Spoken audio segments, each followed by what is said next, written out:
Nicole Modi, Unit 26, page 44, Indian National Congress, Socialist Ideas, Role of Nehru and Bose.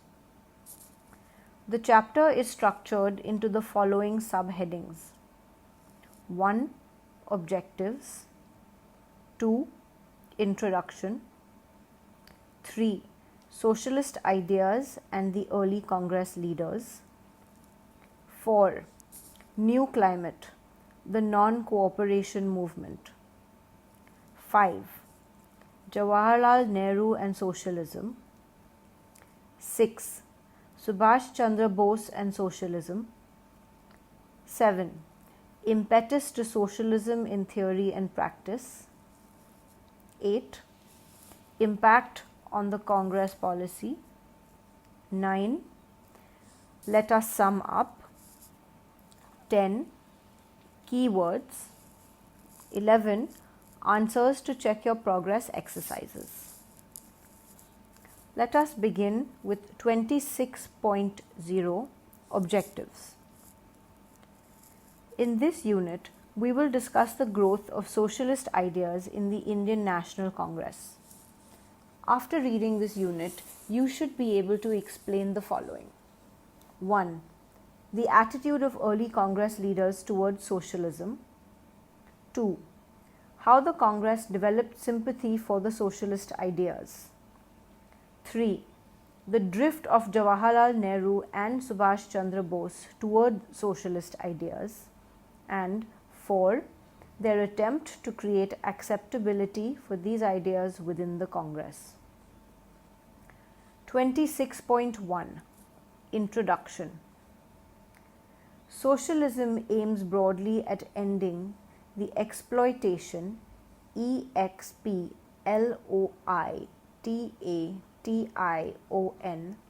of a vast majority of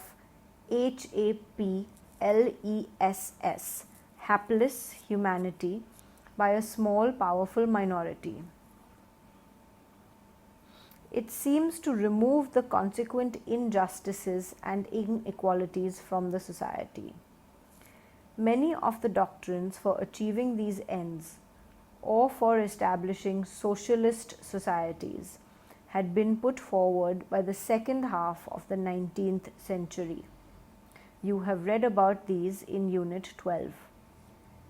By the beginning of the 20th century, they had succeeded in acquiring a considerable following, especially in the West. India had groaned throughout under an overbearing British rule. Its natural and economic resources were utilized for the prosperity of the British, while its own people suffered from deprivation, deprivation, and want. The Indian people were impoverished, degraded, and divided because of the following. 1. The allies the British selected amongst the dominant strata of Indian society. 2. The way the British permitted the princes, landlords, and moneylenders to oppress the peasantry. PEASANTRY. 3. The leverage they offered to the business houses and industrialists. INDUSTRIALISTS. To expropriate. EXPROPRIATE,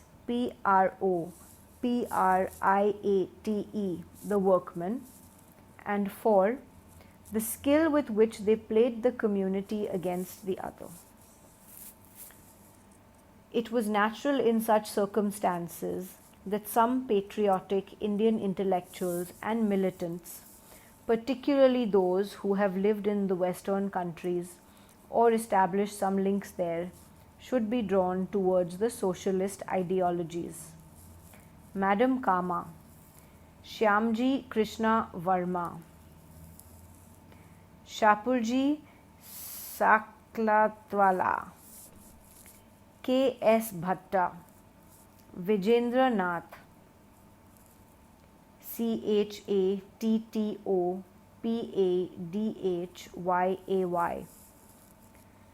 Trimul Acharya, Bhupendra Nath Datta, P.S.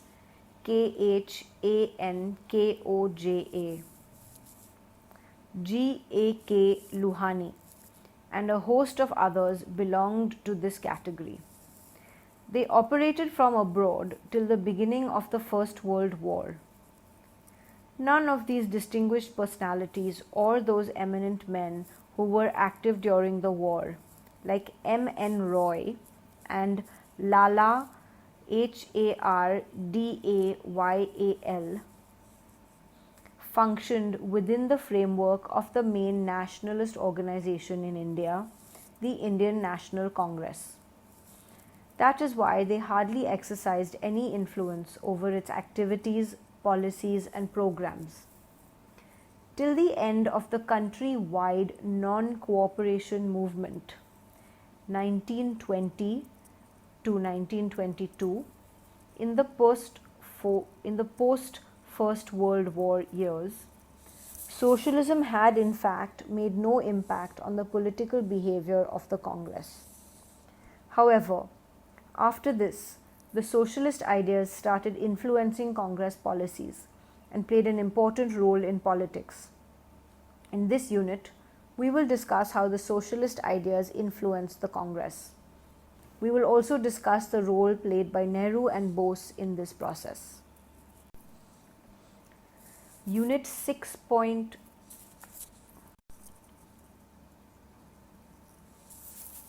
Nicole Modi. Indian National Congress Socialist Ideas, Role of Nehru and Bose. Unit 26.2, page 45. Socialist Ideas and the Early Congress Leaders.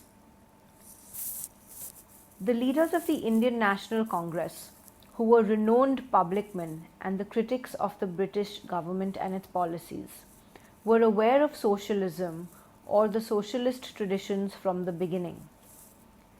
These leaders also came in touch with various socialist activities. Dadabhai Nauroji, Dadabhai Naoroji, for example, had close contacts with British socialists like H. M. Hyndman, Hyndman, and actually attended the International Socialist Conference in Amsterdam in August 1904, where he was given a rousing welcome. Leaders like Bal Gangadhar Tilak and Lala Lajpat Rai were also reported to have maintained from time to time some socialist connections and brooded on occasions over the evils of private property and felt the need for providing equal opportunities for all. There were many others within the Congress who were similarly knowledgeable. Knowl, Edgeable, and even favorably disposed towards socialism. The fact, however, remains that the earlier nationalist leaders did not seriously concern themselves with the socialist ideology. Perhaps most of them thought that adopting these ideas might weaken the national awakening and undermine the national unity the Congress was trying to build up. The nationalist movement in India was conceived from the early days of the Congress as a campaign for united opposition to the British misrule, or as a combined agitation for the attainment of Swaraj, Swaraj, or self-rule.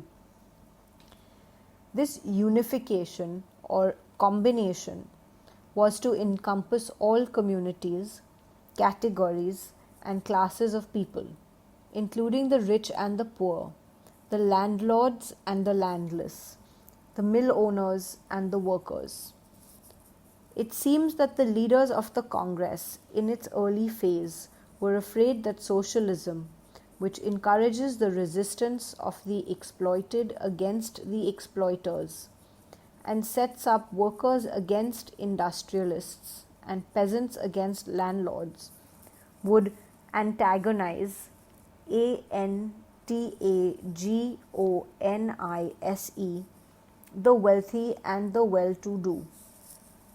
In that case, their support and their money power would not be available for the nationalist cause. Such apprehensions were the outcome of insufficient understanding of the nature of relations between the British authorities and their Indian collaborators, COLLABORATORS, as well as of the potentialities, POTENTIALITIES, of socialism, for rallying the teeming millions of poverty-stricken, suffering people in anti-imperialist struggle. ANTI-IMPERIALIST. The suspicion with which the earlier nationalists viewed socialism was actually understandable. Most of them came from the upper strata of the Indian society. The Western educated middle class, which included the categories of rentiers, RENTIERS, professionals, and entrepreneurs, ENTREPRENEURS. Such elements would, at the most, sympathize with the misfortunes of the common man from a distance, and that too to the extent that their own interests were not threatened.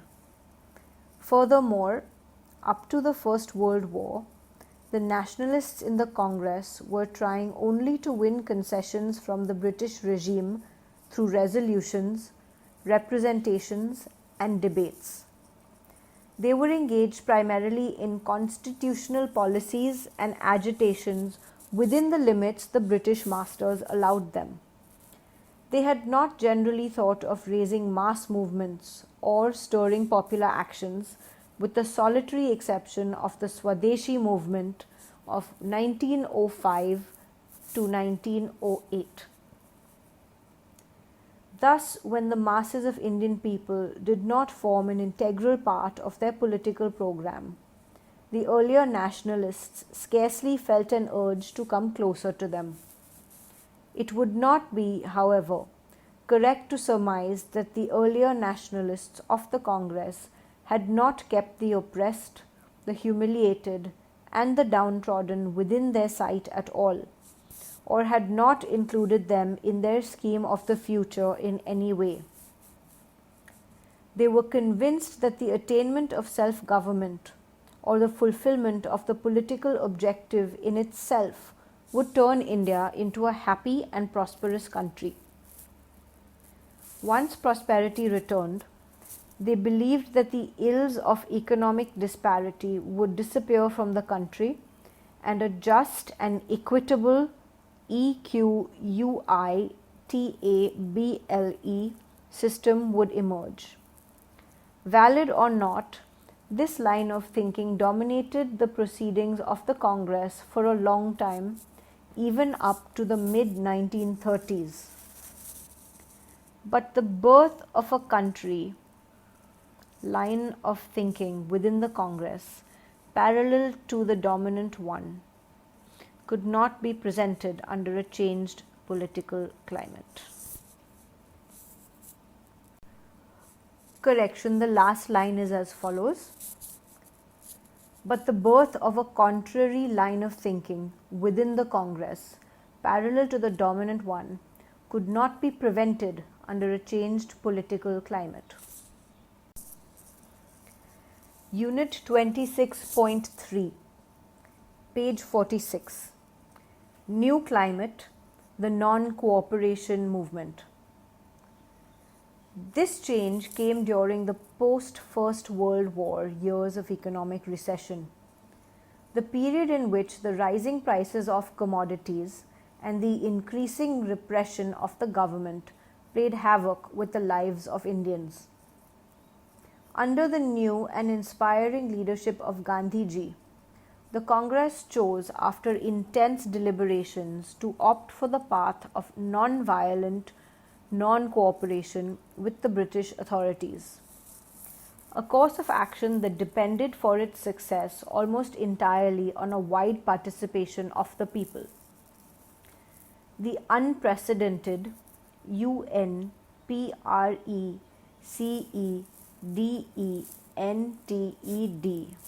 enthusiasm that the non-cooperation movement evoked, almost among all classes and sections, and the great show of strength that the Indian people demonstrated, brought about a total change in the Congress notions about political activity in the country. Hereafter, mass mobilization became the watchword of the Indian national movement, and its every step was motivated by the desire for arousing the masses or bringing forth a large number of people into the anti-imperialist struggle. Apparently, the need for unity among Indians, the necessity for multi-class consolidation, CONSOLIDATION, remained as important as before. But the significance of numbers, the urgency for enlisting the hitherto HITHERTO neglected categories such as the tribals, the peasants, the workers, and the women became crucial. The non-cooperation movement, however, was not all inspiration. It also left behind deep marks of frustration on account of the sudden manner of its withdrawal. Many could not appreciate the moral grounds on which Gandhiji chose to withdraw the movement, and felt let down by the call for retreat at a time when they believed they had cornered the British Raj. There was disappointment at the failure to achieve Swaraj within 1 year, a Gandhian promise on which the people seemed to have pinned their hopes. Popular anguish led to tensions in some areas, especially in the countryside between the landlords and the tenants. The misadventure also prompted some of Gandhiji's followers to return hurriedly to the safety of constitutional politics. What was worse, a crack appeared in the most impressive of the Gandhian achievements, the Hindu-Muslim amity, AMITY. The differences between the two communities widened rapidly and led to the outbreak of communal violence in many parts of the country, notably in Punjab, Rajasthan, Uttar Pradesh, Bengal, Andhra Pradesh, the frontier, and Malabar. On the whole, the disquieting DISQUIETING aftermath AFTERMATH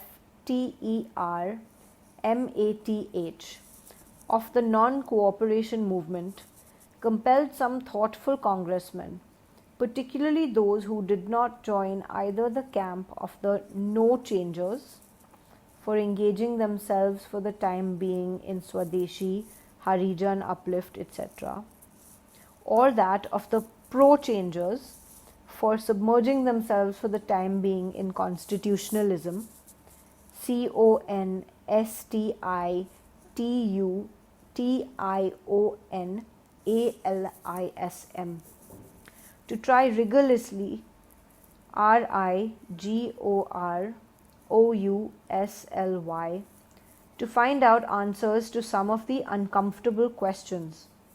These seem to be the following. Question 1. What were the grounds on which various classes, sections, and communities could stand together politically? Question 2. What should be done to ensure the maximum possible participation of the people in a struggle for freedom? Question 3. What were the methods for bringing the toiling masses into the anti-imperialist camp? Question 4. What precisely were the objectives that the anti-imperialist struggle should strive to attain? Question 5. What approximately could be the outcome of Indian independence? In other words, a search for an appropriate ideology that could serve as a guiding spirit for the freedom struggle began in the national movement. Socialism within the Congress was born out of this intense intellectual and political exercise. Check your progress 1. Question 1. Name 3 important early nationalist leaders who came into contact with the socialist ideas. Question 2. Why were the early Congress leaders hesitant in adopting socialist ideas in India? Question 3. What problems did the Congress face after the withdrawal of non-cooperation movement?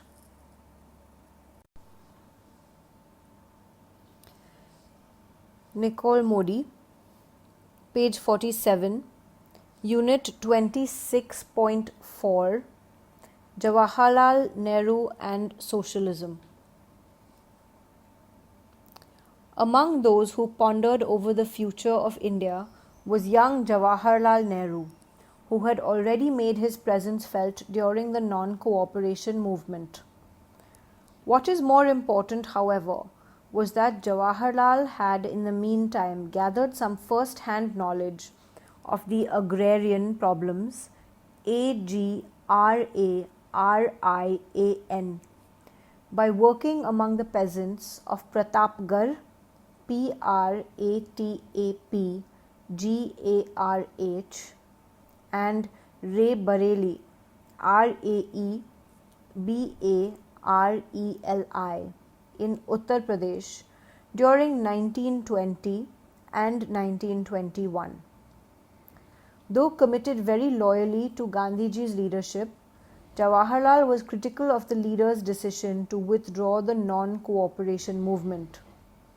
He also did not see eye to eye with either the no-changers or the pro-changers. He felt disturbed by the growing communal bitterness among Hindus, Muslims, and to an extent among the Sikhs, SIKHS. During this stage of perplexity, PERPLEXITY, and confusion, Jawaharlal got an opportunity in 1926 to go to Europe, primarily for obtaining medical attention for his ailing wife Kamla in Switzerland. Unit 26.4.1, Nehru's contact with socialism. During this visit, he got the chance to explore new world views in order to arrive at a better appreciation of the freedom struggle in India. Nehru had already been familiar with the ideas of Fabian, FABIAN, socialism from the time of his student days in Britain, but did not know much about various other forms of socialism, including Marxism, MARXISM. His understanding of the relevance of socialist outlook in the popular struggle against a colonial power was still inadequate. INADEQUATE. From the point of view of political education, therefore, Jawaharlal's 1.5 years sojourn SOJOURN in Europe proved to be very significant both for his own development and the Congress Party's new orientation, ORIENTATION.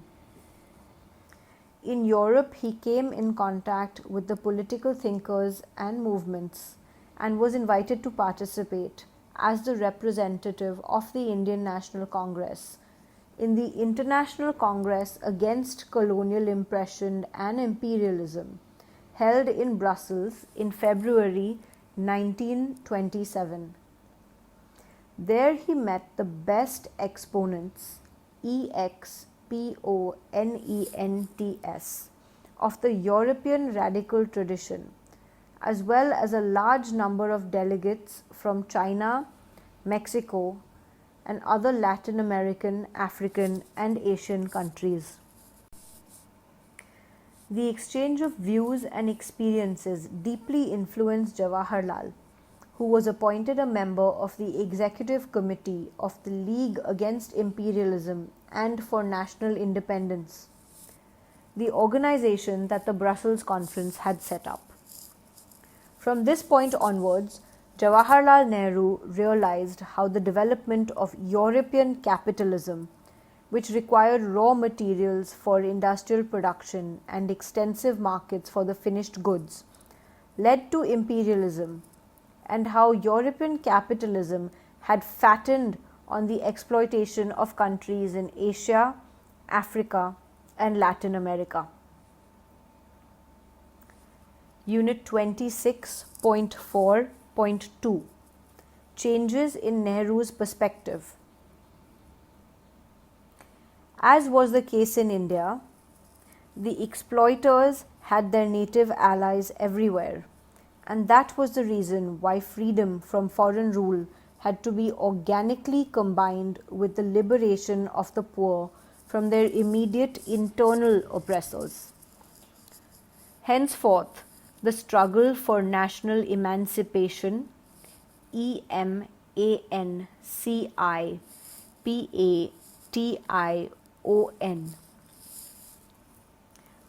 from the colonies of imperialist powers, which implied more than the attainment of political independence in each case, also assumed in Nehru's eye a global significance.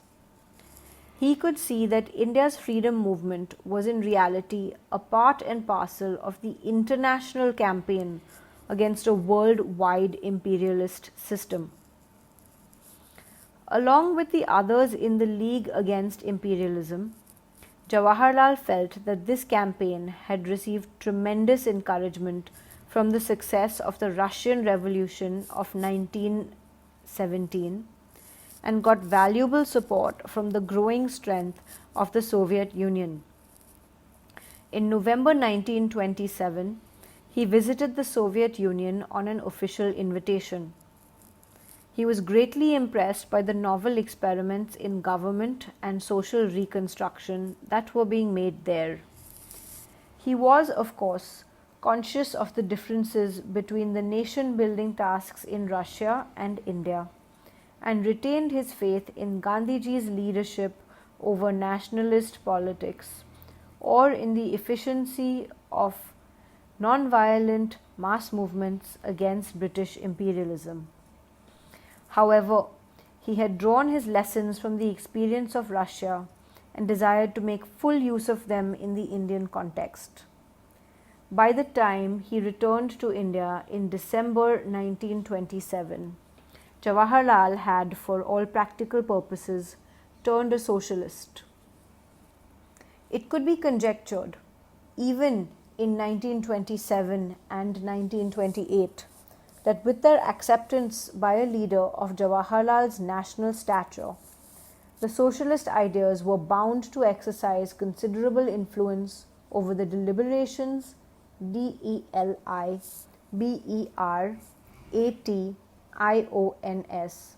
and activities of the Congress.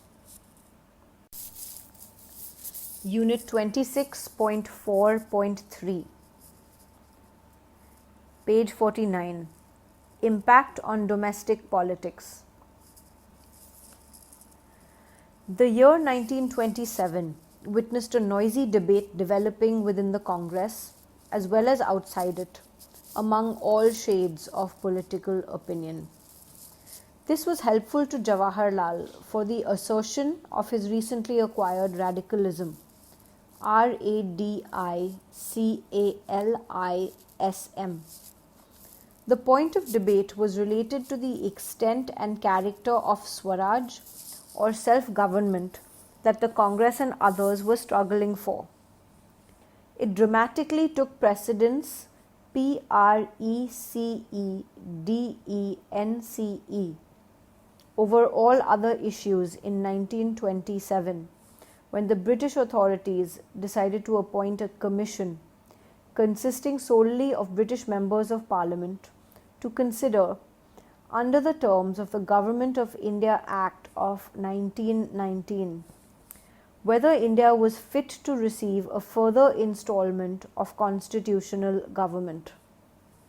The all-white composition of this commission, known as the Simon Commission, implied, apart from a crude display of racial arrogance, that the British did not find anyone among the Indian publicmen fit enough to serve in a body that would make recommendations about India's political future.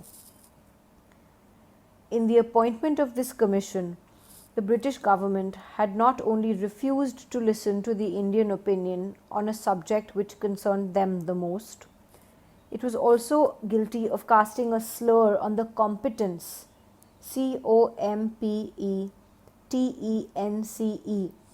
of Indians who were, by implication, viewed as unfit to make a constitution for themselves. There was all-round condemnation, condemnation,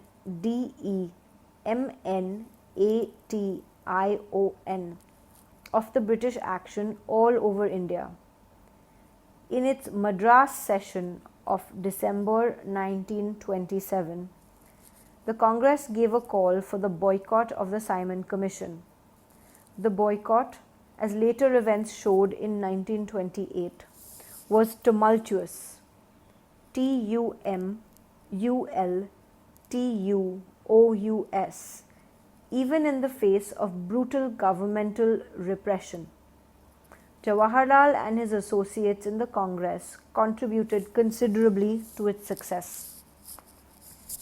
The visit of the Simon Commission had brought to the forefront the issue of the type of constitution or the kind of independence that India should obtain for itself. By Swaraj, the Congress leaders had so far meant the dominion status for India, similar to the position of self-governing Australia, New Zealand and South Africa, within the ambit of British Empire. To Jawaharlal and men like him, the acceptance of dominion DOMINION status as the equivalent EQUIVALENT of independence of India appeared not only to be a recognition of the inevitability INEVITABILITY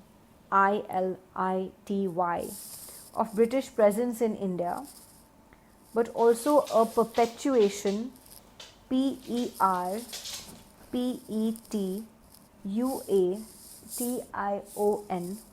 of British imperialistic IMPERIALISTIC exploitation of India almost through the back door.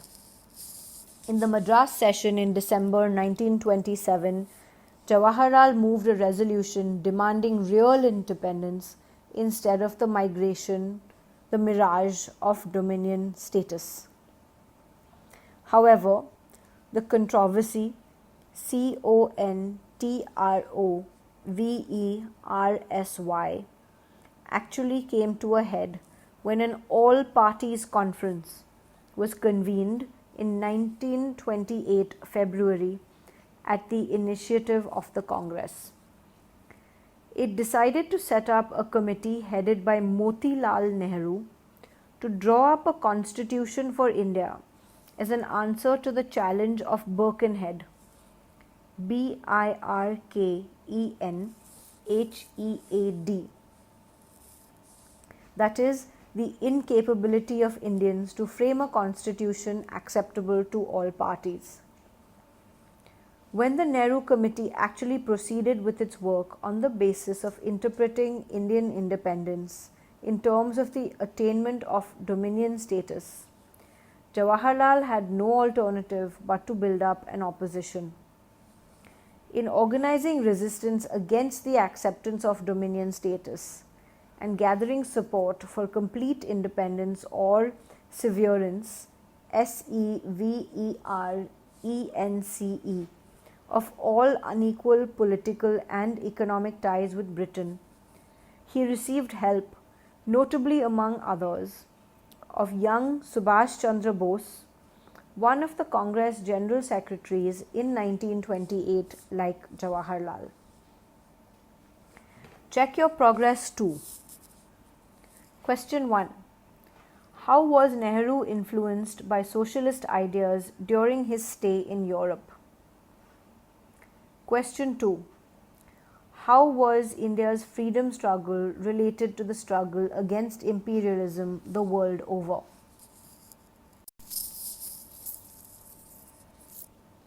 Nicole Moody, page 50, Unit 26.5, Subhash Chandra Bose and Socialism.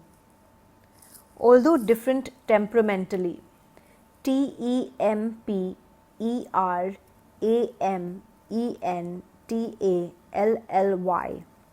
Subhash Chandra Bose had certain apparent similarities, SIMILARITIES,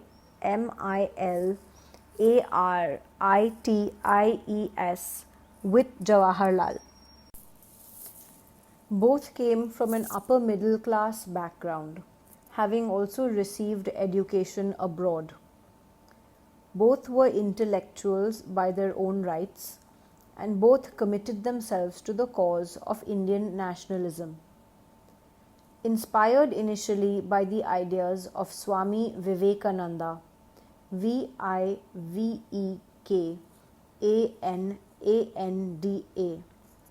who was known for his sympathies for the oppressed and the humiliated, Subhash was a political activist since his student days and rose in popular esteem when he rejected, in April 1921, a position in the coveted Indian civil service after competing for it with credit. He had his political mentor not in Gandhiji, but in Deshbandhu Chittaranjan Das, DESH, BANDHU, CHITTARANJAN, DAS, who came to realize in 1922 that India should secure the Swaraj of the masses but not of the classes. Like Jawaharlal, Subhash was critical of the withdrawal of the non-cooperation movement and was not able to side with the no-changers. Despite his joining the pro-changers for some time, and that too because of his loyalty to their chief advocate in Bengal, Mr. C.R. Das, Subhash's heart was not with them. For a time after the non-cooperation movement, Subhash was busy with the civic affairs of Calcutta as Chief Administrative Officer between July and October 1924, as was Jawaharlal with those of Allahabad as chairman between April 1923 and April 1925.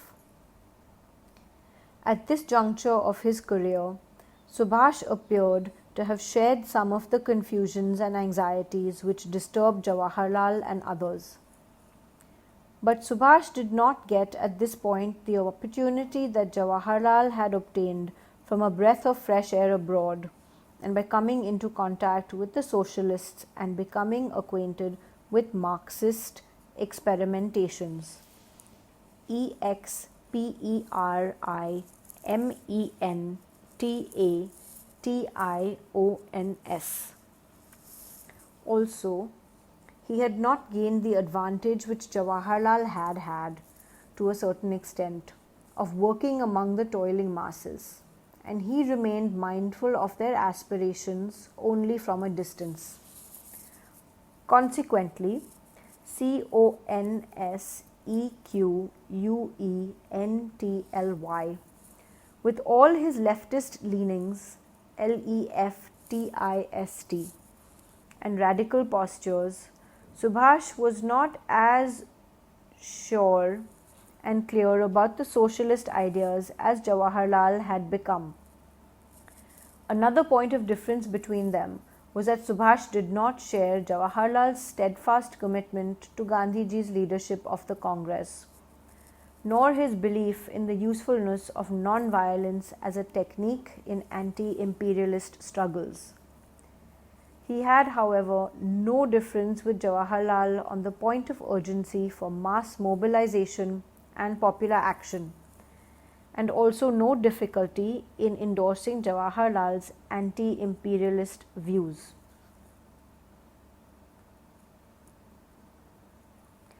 (26.6) Impetus to Socialism in Theory and Practice. It was in August 1928 that Jawaharlal launched the Independence for India League as a pressure group within the Congress. The aim behind this move was 1. To counter the concept of dominion status, 2. To plead for complete independence of India from the British, and 3. To work for the establishment of an Indian Republic on socialist lines. Subhash joined him in this venture, and they jointly moved in a resolution at the Calcutta session of Congress in December 1928 to replace the Congress goal of dominion status by complete independence. They could only achieve limited success, but were able to generate awareness for this demand. The actual success came next year, when Jawaharlal became the President of the Congress, and its Lahore session of December 1929 adopted complete independence as the goal. With the hoisting of the tricolored flag of independence by the Congress President in the midnight of 31st December 1929 in Lahore, and the nationwide observance of the Independence Day on 26 January 1930, the nationalist movement established fully its anti-imperialist credentials. But the content of complete independence, or the quality of independence that the common man of free India should enjoy, was not adequately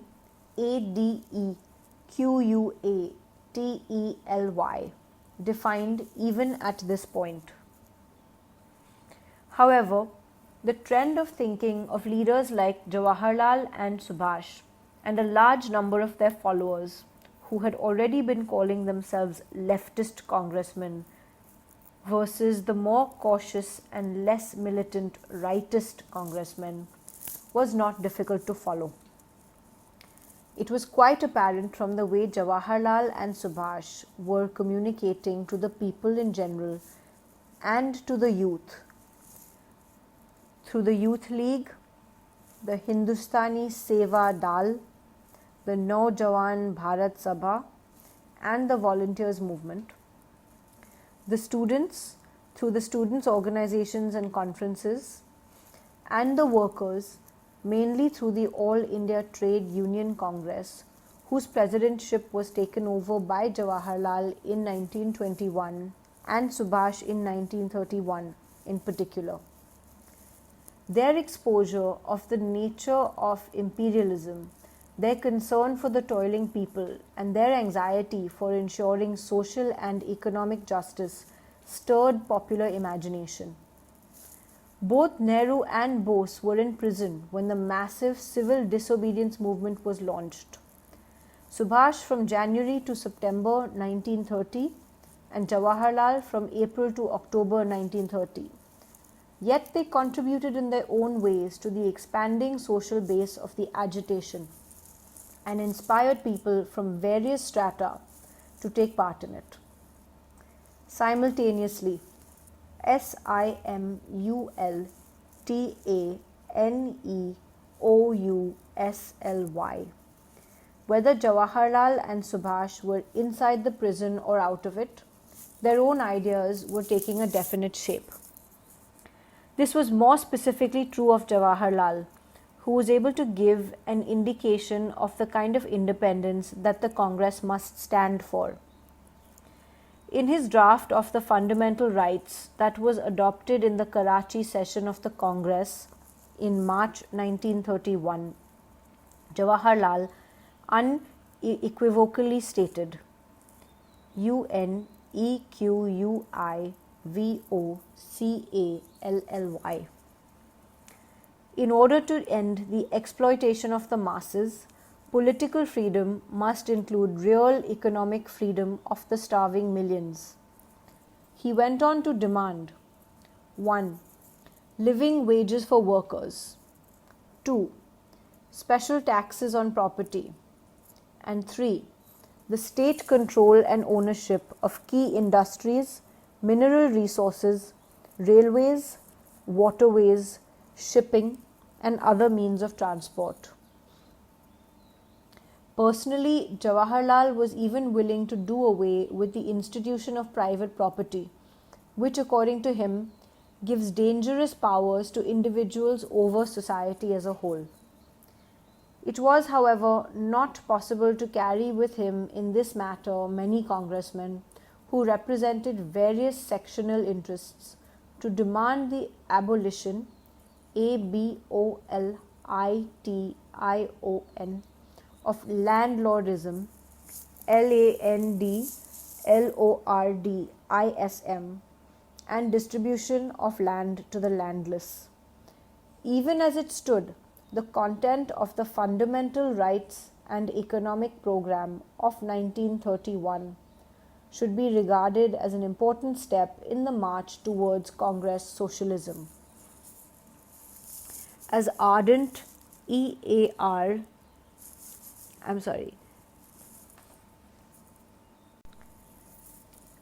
ARDENT anti-imperialists, both Jawaharlal and Subhash were unhappy at the enactment of the Gandhi-Irwin IRWIN Compromise COMPROMISE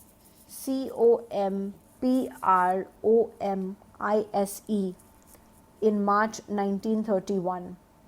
They did not expect anything from the futile Congress participation in the Round Table Conference in London to discuss constitutionalism. CONSTITUTIONALISM in September to December 1931, and saw no point in the formal withdrawal of the civil disobedience movement in May 1933. Subhash's frustration forced him in due course to question the ability of Gandhiji to lead the Congress and the country, and to march for an alternative, uncompromising leadership. Jawaharlal's dissatisfaction led him to become more conscious of the pulls and pressures that determined the Congress activity, and to realize the necessity for strengthening the unity of the Congress under the most popularly acclaimed leader, ACCLAIMED.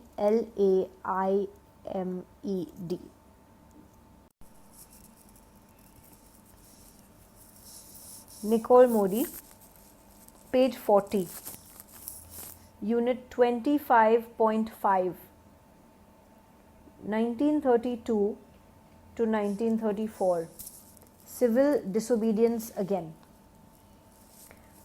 Outmaneuvered, MANOEUVRED, and facing repressive measures on an entirely unprecedented scale, the national movement still fought on valiantly for about a year and a half. 1,2,0,0,0 people were jailed in the first 3 months. An indication, however, not so much of a more extensive movement than in 1930, but of more intense and systematic repression, for the figures soon began to decline fairly fast. Bombay City and Bengal were described as the two black slots by Willingdon in April 1932. Gujarati small traders were still staunchly with the Congress, and Bengal remained a nightmare partly because of sporadic SPORADIC, agrarian AGRARIAN unrest, and more due to terrorism. 104 incidents, the highest ever in 1932, and 33 in 1933. Rural response seems to have been less on the whole than in 1930. Though villages, for example in Kheda, were still withholding revenue in 1933, despite confiscation of 2,000 acres, public whipping, and electric shocks. As the mass movement gradually declined in face of ruthless repression, political realism combined with economic calculations of certain sections of Indians pushed Indian big business towards collaboration with the British. Bombay mill owners concluded the Lees-Modi Pact, LEES-MODY Pact, in October 1933, aligning ALIGNING with Lancashire, LANCASHIRE, out of fear of Japanese competition. Ahmedabad businessmen and G.D. Birla bitterly denounced this betrayal, but Birla and Thakurdas from 1932 onwards were themselves pressing the Congress for a compromise. Gandhi in jail, not unnaturally, began to think in terms of an honourable retreat. He suspended civil disobedience temporarily in May 1933 and formally withdrew it in April 1934. The Mahatma decided to make Harijan work the central plank of his new rural constructive program. This was his answer to the British policy of divide and rule, which found expression in the official communal award declared early in 1932 by Ramsay MacDonald, RAMSAY MacDonald.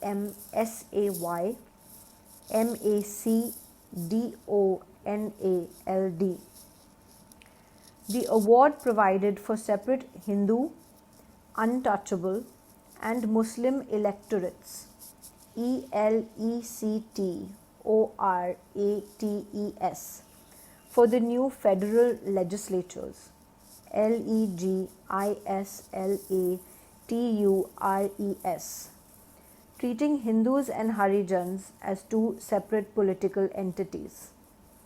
Gandhi opposed this award. He demanded reservation of more seats for Harijans within the Hindu electorate. Ambedkar, the Harijan leader, accepted Gandhi's stand. Another section of congressmen preferred to go back to council politics, and so the scenario of the mid-1920s appeared to be repeating itself. The 1935 Government of India Act was considerably more retrogressive, RETROGRESSIVE, than earlier drafts, for it was drawn up at a point when the British seemed triumphant. TRIUMPHANT.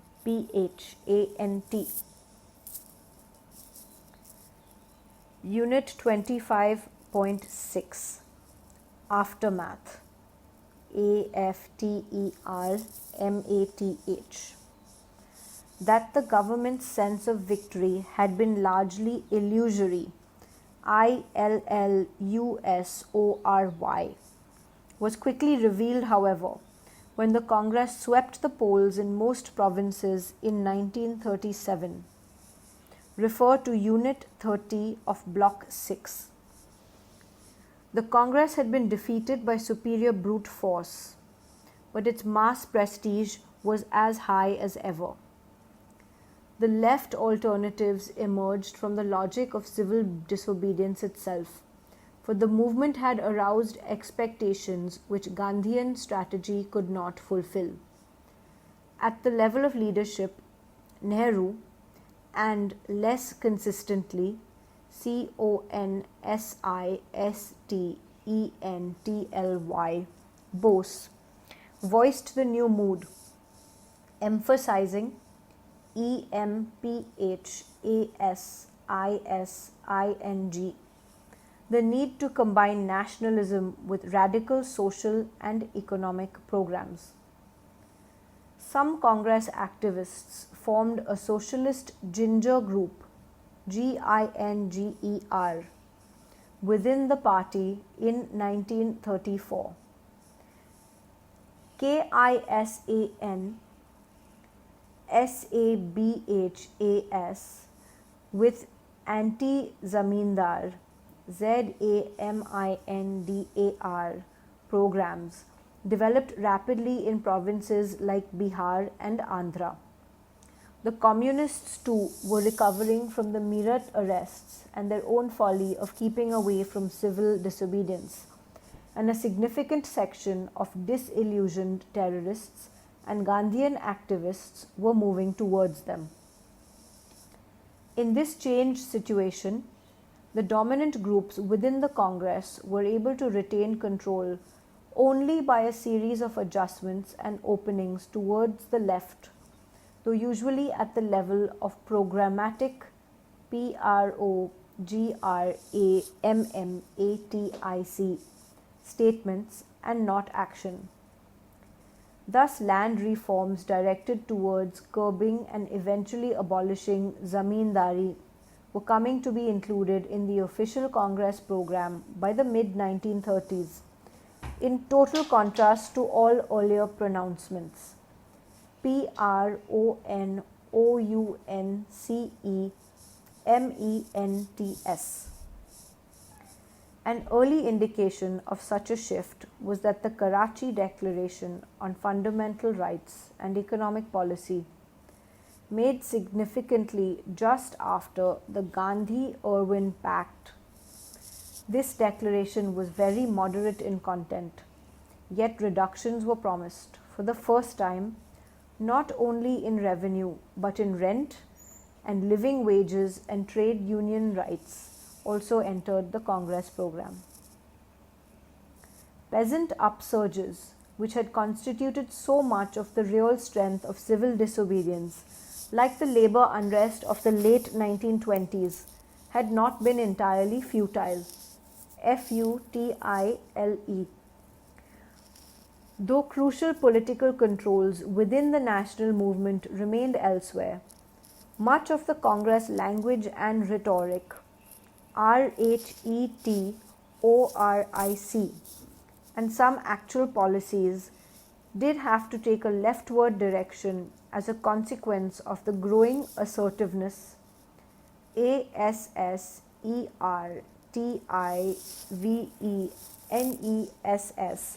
of these sections of Indian society. Check your progress 3. Question 1. What was the Gandhi-Irwin Pact? What was its effect? Let us know in about 100 words. Question 2.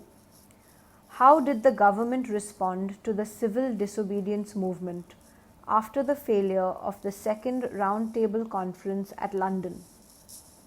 Answer in about 50 words. Question 3. Which of the following statements is right or wrong? A. The Congress boycotted the first Round Table Conference. B. The Gandhi-Irwin Pact paved the way for the participation of the Congress in the second Round Table Conference. C. Political unrest was spreading in the princely states also during this period. D. Gandhi had full control over the mass upsurge during the civil disobedience movement.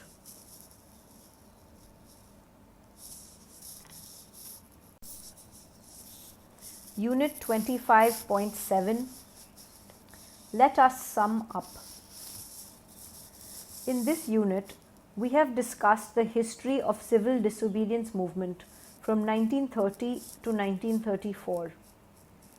You have read how the developments in the Indian situation during the period following the non-cooperation movement prepared the ground for the civil disobedience movement. In spite of Gandhi's earnest efforts, the non-compromising attitude of the British compelled Gandhi to start the movement in 1930. The movement got spontaneous SPONTANEOUS response from various regions of the country, and peasants took part in it with their own class demands. However, when the movement was in progress, it was temporarily suspended because of the Gandhi-Irwin Pact in 1931. Gandhi went to London to attend the second Round Table Conference, but the mission failed. The movement was renewed in 1932, but it lost its earlier spirit. The British government tightened its repressive machinery to crush the movement. In view of this situation, the movement was finally withdrawn in 1934.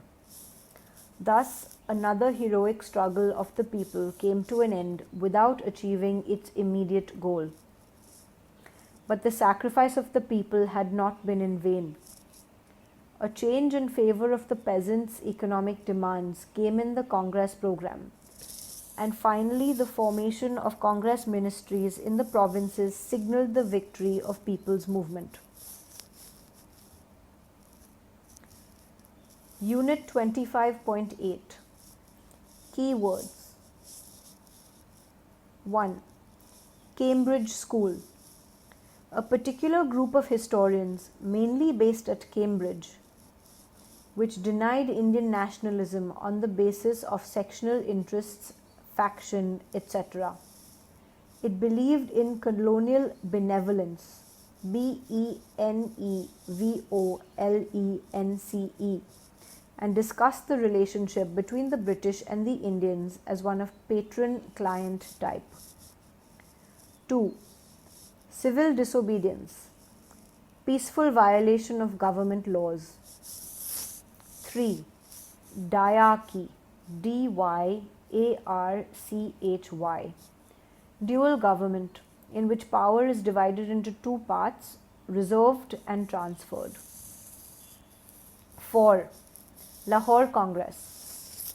In 1929, at the Lahore session of the Indian National Congress, the pledge for Purna Swaraj, PURNA SWARAJ, was taken. It was also resolved that henceforth 26th January would be observed as India's Independence Day. Jawaharlal Nehru was the president of this session. 5. Purna Swaraj, complete independence. 6. Strategy, the art of planning actions. 7. Truce, agreement between two persons or two groups. Unit 25.9. Answers to check your progress exercises. Check your progress 1. Answer 1. The following points should be considered. Boycott, BOYCOTT, and hartals, HARTALS, following the Simon Commission, peasant and working class movement under the communist leadership, revival of revolutionary terrorism, emerging of socialist ideas within the Congress, etc. Please refer to section 25.2. Answer 2. A is correct, B is correct, C is correct, D is wrong. Check your progress 2. Answer 1. Before starting the movement, Gandhi gave a proposal to Lord Irwin for his consideration, which included abolition of salt tax, release of political prisoners, etc. The government response was negative, and Gandhi gave a call for the movement. Refer to subsection 25.3.1. Answer 2. Violation of salt law, boycott of colleges and government offices, burning of foreign clothes, etc. Refer to subsection 25.3.2. Answer 3. Salt, the essential food, universal grievance of the rural poor, no socially divisive implications.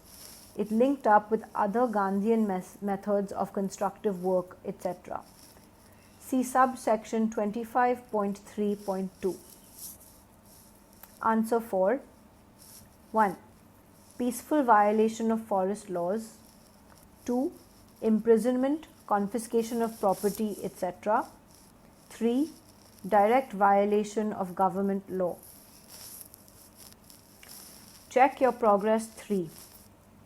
Answer 1. The pact between Lord Irwin, the Viceroy of India, and Gandhiji. Your answer should include dissatisfaction among many nationalists over the terms of the agreement, the goal of Purna Swaraj, and non-fulfillment of the peasant demands. See section 25.4. Answer 2. The government, through repressive measures, wanted to force the Congress to take a defensive position. For example, it banned all Congress organizations. Property of the Congress members was confiscated. Refer to section 25.4. Answer 3. Statement A is correct. Statement B is correct. Statement C is correct. Statement D is wrong. 26.7. Impact on the Congress policy. In the closing stage of the civil disobedience movement, while Jawaharlal renewed his interest in the agitation, agitation of the UP peasantry,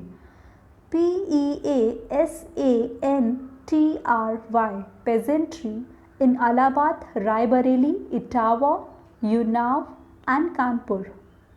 Subhash hovered around the working class movement. Both, however, continued to exercise their influence over the youth, the students and the underprivileged, and inspired them towards a radical militant temper. This eventually facilitated the formation of the Congress Socialist Party, May 1934, within the framework of the Congress organization. Jawaharlal, in fact, was the moving spirit behind this new lineup. Neither he nor Subhash, however, took part in it, although both drew its support on vital issues. In and out of jail and visiting Europe in between, Subhash from 1933 to 1936 and again in 1937 to 38, and Jawaharlal in 1936 and 1938. Subhash and Jawaharlal expounded their viewpoints further. Subhash confined himself progressively to the discussions on the conducting of India's struggle for freedom, looking for new styles and strategies to intensify it, and getting impatient for a showdown with the authorities. Jawaharlal was equally concerned with the acceleration of anti-imperialist struggle in India. At the same time, strongly felt the necessity for mingling it with the socio-economic struggles within the country. He favored making suitable changes with the changing international political situation. To attain success against British imperialism,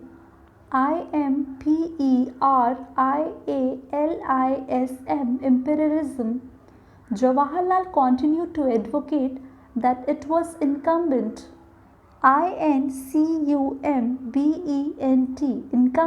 on a national organization like the Congress to mobilize all sections of people, more so the vast majority belonging to the lower strata.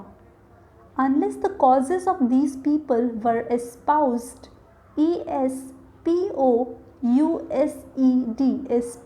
against their immediate oppressors, who were in league with imperialism. Neither the greatest possible mass mobilization could be realized, nor could be the distinction of categories like class and community be transcended.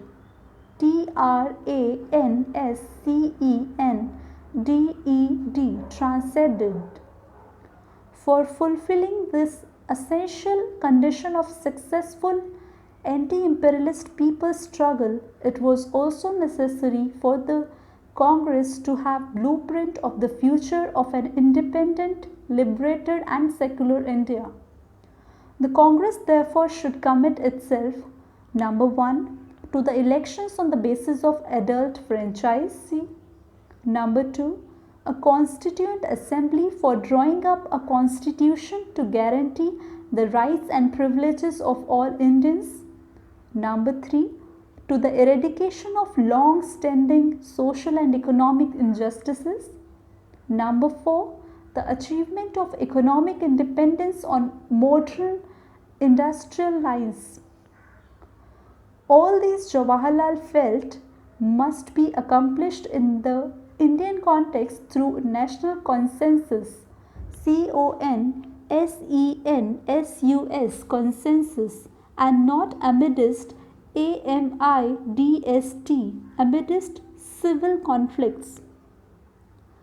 In other words, Jawaharlal continuously pleaded for the adoption of the principles of democratic socialism in India, and he eventually succeeded in influencing the Congress to take a pro-socialist turn.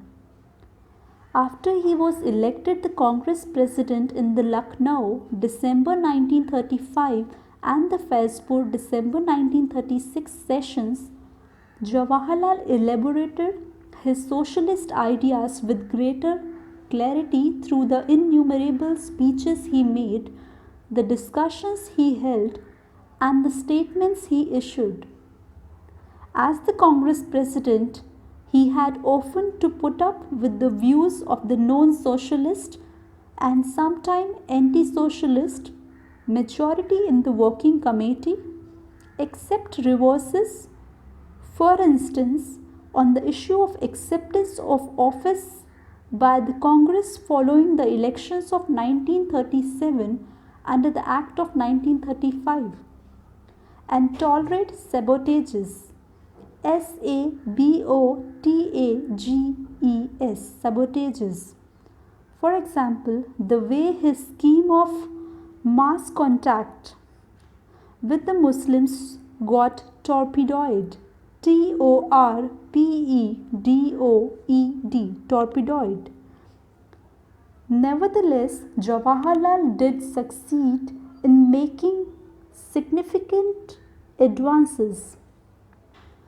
Number 1, on the agrarian question, by contributing to the formulation of a liberal Faizpur Congress agrarian program. Number 2, on the issue of constitution, by highlighting the demand for an elected constituent assembly. Number 3, on the question of civil liberties, by ordering the Congress provincial ministries to release all political prisoners. Number 4, on responsible government, by championing the cause of Prajamandal movement in the Indian states against the tyranny, Tyranny, tyranny of their ruler. And number 5, on the worldwide campaign against fascism, fascism, the worst form of imperialism, by taking the side of forces of progress in the Spanish Civil War, by protesting against the Italian attack on Ethiopia,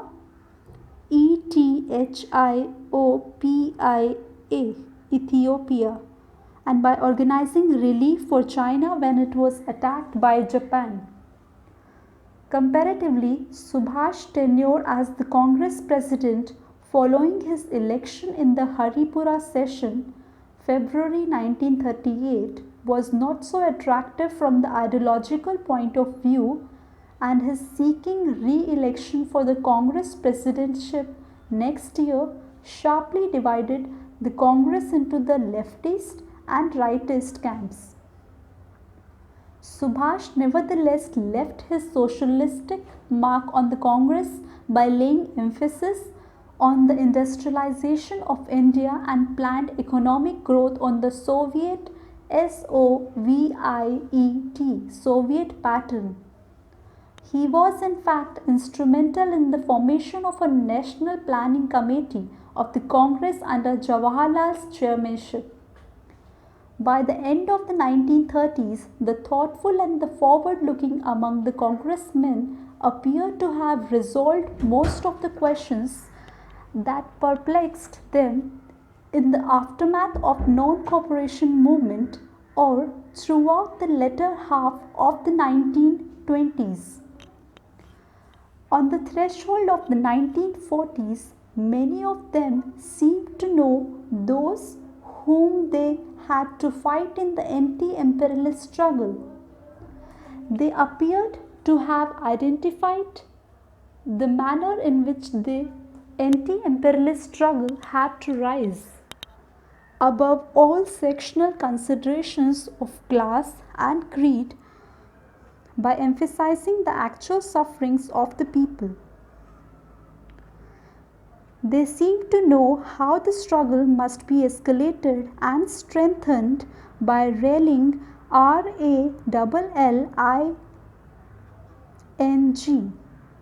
rallying and all the victims of the imperialist rule, especially the toiling people, but more importantly, they seemed also to have caught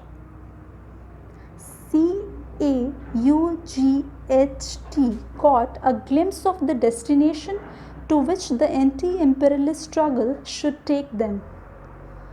The gradual understanding of all these crucial points and the consequent process of radicalization of the national movement owed substantially to the vision and excursion excursion of Jawaharlal Nehru and Subhash Chandra Bose.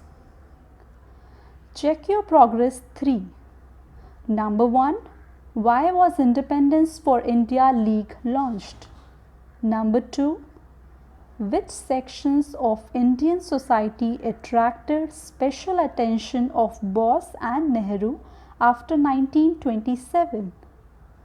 Number 3. How did the socialist views of Nehru and Bose influence the Congress policies? 26.8. Let us sum up. In this unit, you have read about the emergence and spread of socialist ideas in the Indian political mainstream. You learned that these ideas did not acquire prominence within the Congress for many years. However, with the intervention of young leaders like Jawaharlal Nehru and Subhash Chandra Bose, socialist ideas received impetus impetus and influenced the program and political activities of the Congress. You also saw how Nehru's ventures to push forward socialist ideas did not always find favor with some of the prominent congressmen. We were opposed to them and prevented the orientation of the Congress towards socialist direction. To sum up, the importance of these ideas and efforts of people like Nehru and Bose should not be judged by their ultimate success or failure, but by their influence and sincerity and commitment with which they were pursued and propagated. 26.9 Keywords: Dominion status, self government under the formal supervision of the colonial power. Fabian socialism. In its understanding, socialism was not an alternative to the present socio-economic system but was necessary to make society more liberal, for which they laid emphasis on peaceful means. No changers. That section of the Congress leadership which was in favor of the council boycott and opposition of the Swarajists. Prajamandal movement, people's movement in princely Indian states demanding democratic setup.